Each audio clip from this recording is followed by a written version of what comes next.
Hey, how's it going? So this isn't really a DSP video, but I've gotten a lot of requests for advice on how to make FM patches. And I think, FM's hard, but it's not as hard as people make it out to be. And I think part of the reason, I think it's a few things. I think the reputation of FM being hard has to do with the DX7, one of the first commercially available FM keyboards.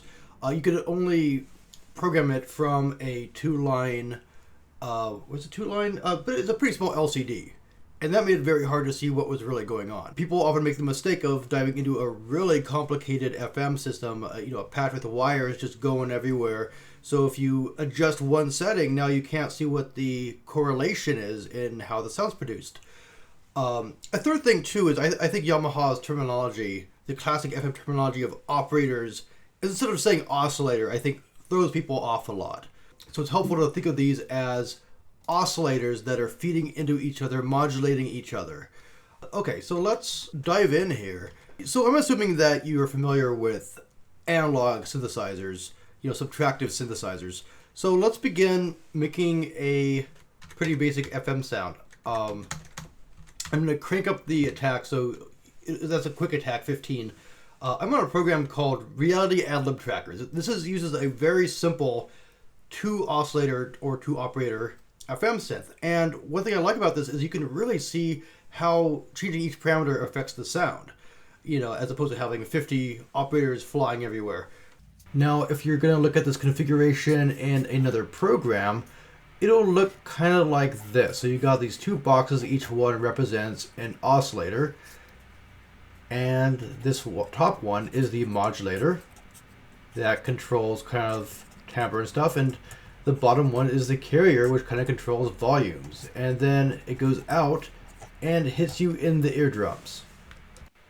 And sometimes we have feedback, and that's how that would look in your different program. And we'll get into that a bit later on in the video. Don't worry about that just yet, but that's how it looks. Okay, so let's begin with, you have a basic sine wave,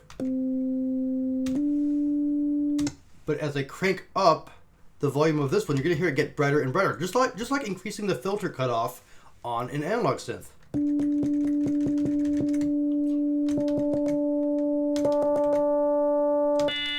Whoa, that's a lot.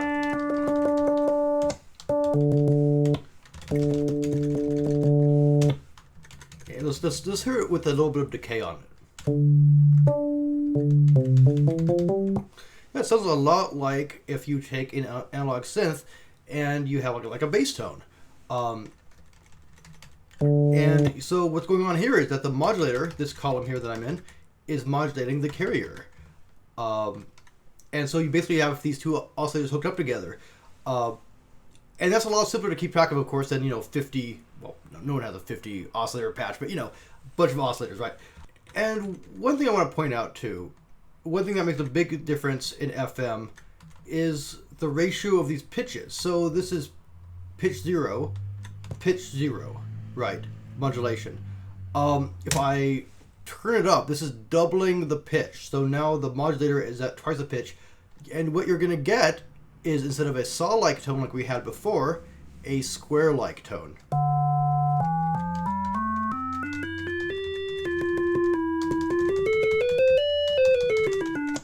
So it's a little bit chimier and more square-like. And as you crank up this modulation, you get more and more chimey tones.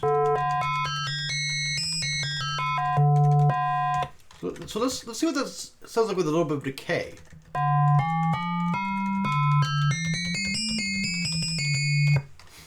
So that's kind of your basic chimey FM tone there. Let's see what else I can show you. Now, another key feature of FM, set this back to to basic modulation, so it's like a saw now, is feedback. So most FM synths have feedback, and what this is that the modulator is feeding back on itself and kind of sharpening up. And what this does is it's almost like you've chained together a ton of FM operators at the same volume level and stuff like that. So check this out. We're going to crank this up to 5, and you're going to hear a sharper version of the tone. It sharpens it up. So here we go. Let's see.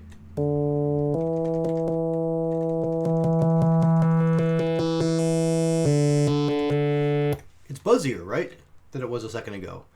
And if you do our square wave modulation, you know, kind of double the pitch of the carrier, you get this. So it's more of a square-like tone. And, you know, just with these few settings, you can make a ton of sounds. So let me demonstrate here. Let's turn the feedback all the way back down.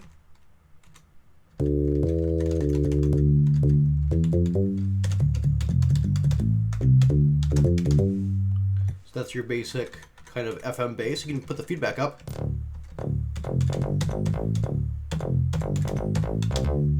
You get a kind of a, you know, again, a sharper, stronger bass. And you can make it a more of a square-like bass if you go to our square wave.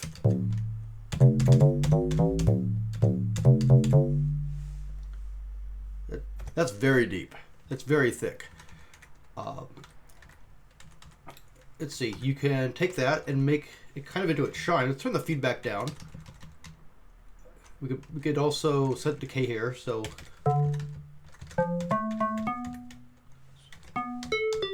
now I have kind of more of a marimba-like tone. Very kind of chimey bell-like. You can make the attack a little bit not as sharp. And that makes a big difference. Kind of not like a blown bottle, but something kind of like that. Kind of clarinet. And you can make this into a trumpet by cranking the feedback up, making it sharper.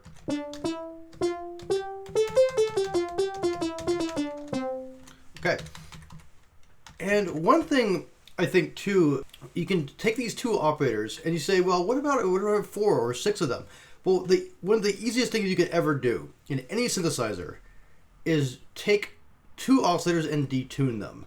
And in the case of FM, since 2 operators make up basically one coherent FM tone, not as an absolute rule, but in our setup here, you can take 2 pairs and detune them from each other. It'll give you a sound very much like if you take a Moog and detune the oscillators there. So check this out. I'm going to put some notes. You might not be familiar with trackers, but I'll tell you what I'm doing. Let's do D4. And I'm going to detune it. This is a very short volume slide, or pitch slide up. And here's one that's at the normal volume. So now they're slightly different pitches, these 2 channels. And it's, you know, basically middle D around there. So check this out.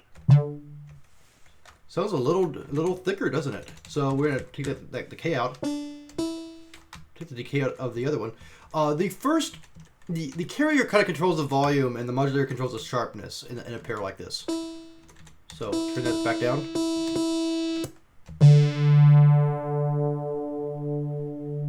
It's a lot warmer than it was a second ago, isn't it? We can try that with our square wave. Yeah, it's a nice sound. So yeah, that's a you know, layering can really make a huge difference, and that's kind of the basics. So to recap, it's a modulator that's modulating a carrier. The carrier attack, decay, sustain, whatever volume. That's the kind of the amplitude envelope in subtractive terms, and the modulator changes the timbre depending on the ratio. It changes the brightness depending on the volume of the modulator or the attack or the decay or whatnot. That's kind of like your filter envelope. Feedback controls kind of how sharp it is. And if both modulations, you know, if the pitches of the carrier and the modulator are at the same pitch, you get kind of a saw-like tone. If the modulator is double the pitch, you get kind of a square-like tone. And past that gets chimier and chimier. Going the other way, gives some pretty interesting effects. I don't use that very much, but you can create kind of a formant kind of sounds, like a vocal cord kind of sounds. And that's pretty much it. I didn't get into the wave types at all, but this is your basic FM patch. And I think if you just start with pairs and go from there, I think you'll find that it's a little bit more intuitive than starting with like a DX7 that gives you 6 operators right there at once to play with. But they're all chained together, so if you turn one, it's not apparent what change that's really making in the system. You'll get all kinds of different results depending on how they're all wired up. So I hope this cleared some stuff up for people. I hope it was easy enough to follow. And thanks for joining me. I'll see you next time. And maybe next time I'll do a real DSP tutorial, talk about the mathematics if anyone is interested.